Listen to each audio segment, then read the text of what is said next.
Hey, hey, hey, I'm Greg Russo. I'm a butcher in Chicago, Illinois, and welcome to my butcher's block.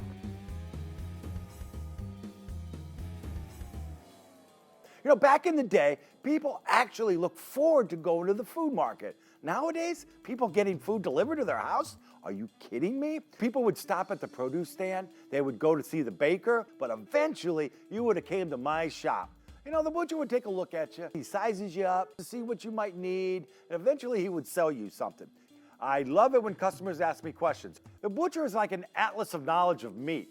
Hey, what's the best steaks to grill? What's the best stew meat? What's a bohemian steak? These are the things I'm more than glad to tell them because I'm an educator. And today I'm going to educate you about 4 things. What to look for, what to ask for, what to avoid, and what to buy. Hey, hey, hey, let's get to work. What are we doing this week? We're going to talk about chuck, we're going to talk about flat iron, and I got a guy for us. I brought in a guy that's Chicago's premier butcher. He's almost been in the business for 3 decades. Greg, welcome to the Butcher's Block. How you doing? You. I'm great. Excellent. We're talking about chuck today, and, Yes, we and I got a piece of chuck right here. What are you looking for when you see a piece of chuck, Greg? You know what? When I look for chuck, I'm looking for a well-marbled piece of meat. Marbling's a $5 word for fat. More fat, more flavor. If you want a little fat, maybe you'll order a tenderloin. If you want a lot of fat, you'll order a ribeye. Butchers love ribeyes. You know why? Because we're all fat guys. Hey, hey, hey. It's one of the tougher meats, more economical, but you know what? It's my favorite all-around year meat. You can use this for just about anything, any season. During the winter, pot roast with roasted vegetables. Oh, delicious. Hearty beef stew, shred it for barbecue beef. Greg, you wouldn't like throw this on the grill, would you? You can in one application if you slice it thin. So you can chop it up for tacos or any, you know, kind of treat it like a flank or a skirt. Chuck is from what part of the cow? Chuck is from the shoulder. It's a hard-working muscle. It's working all the time. Yeah, mine works all the time. Sometimes. When you get a piece of chuck, how would you first cut it? This is the primal here, large piece of meat. First of all, what I like to do is assess it. Usually, this is a pretty lean piece of meat. You know, it's been trimmed. You know, there's a little bit of fat on the sides here. You know, maybe a little bit right there.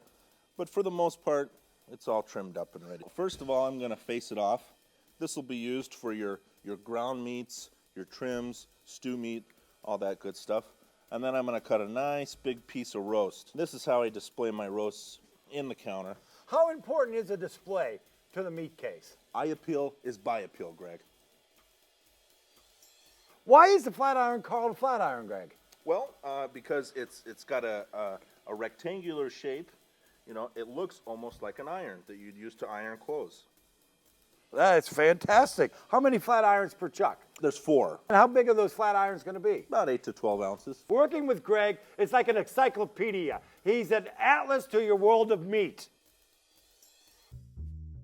It's really important these days to know where your food comes from. We want happy animals, farmers who treat the animals with respect. We want animals that are able to roam around. They don't necessarily have to be free-ranged, but they should be able to move their feet and legs around. Your butcher should know where the product is coming from. I can cut the meat. I can wait the trade. I can even bring Chicago's premier butcher here to tell you what to look for, what to ask, and what to buy. But if you have a flat iron and you don't know how to cook it, what do you got? You got nothing. So I got a guy. He's gonna show us what to do with it. His name is Dr. Dog, Matt Morrell. Matt, welcome to the show. How you doing? Greg. When you're going out shopping for flat iron steaks, what are you looking for? I'm looking for color. I'm looking for marbling. Color because it's a really rich, meaty, flavorful cut of meat.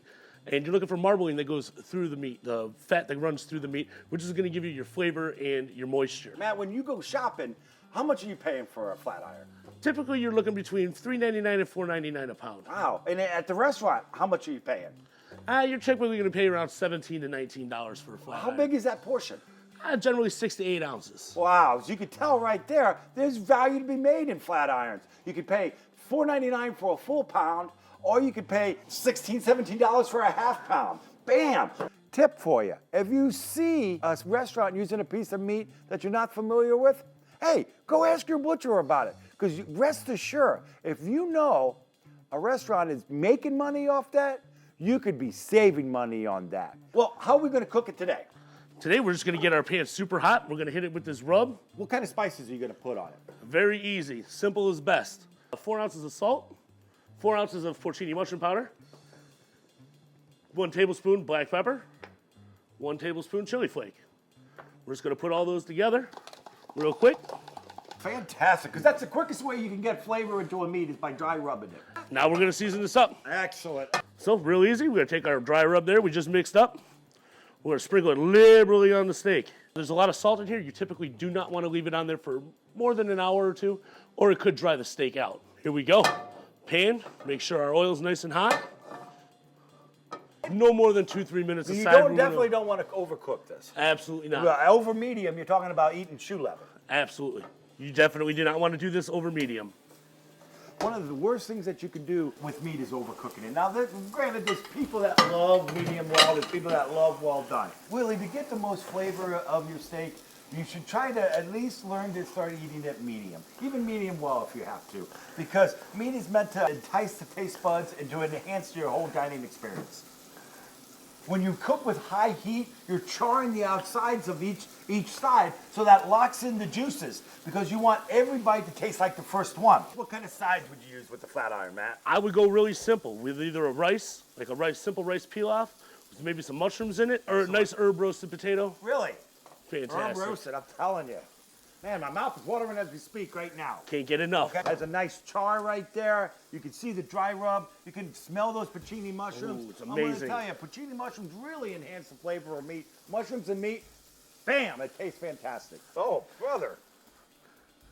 Man, look at that piece of meat right there. That's value right there. Once again, Matt said, he buys it at the store at $4.99 a pound. You go to a restaurant. Now, the restaurants are making money, too. A good deal at a restaurant for the restaurateur is going to be a better deal for you at home. So please, if you get a chance to flat iron steak, a lot of marbling, ask your butcher. Your butcher is a wealth of information. Matt, thanks again for coming by today. I appreciate it. We'll see you down the road. Thank you, sir.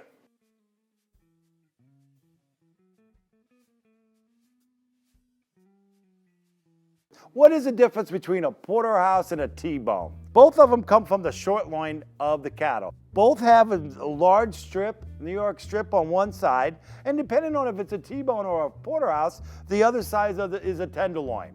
Now the porterhouse is cut from the back part of the loin, and the tenderloin is going to be bigger on a porterhouse than it will be on the T-bone. So the Department of Agriculture says a T-bone has to have at least a ½ inch fillet on one side and the New York strip. The porterhouse has to have 1.25. Now you know. The Butcher's Block is meant to entertain you and educate you at the same time. Sure, I might be a little rough, but I love talking about meat and I love making a sale. Do yourself a favor and meet yourself a butcher today. What I hope you do is you ask more, you know more, and you eat better. I appreciate you spending the part of your day learning about what I feel passionate about, my trade and my skills. I hope that you can take some of what we learned today and use it for yourself. Once again, I'm Greg Russo. I'm a butcher from Chicago, Illinois. Thanks for coming to the Butcher's Block. Hey, hey, hey!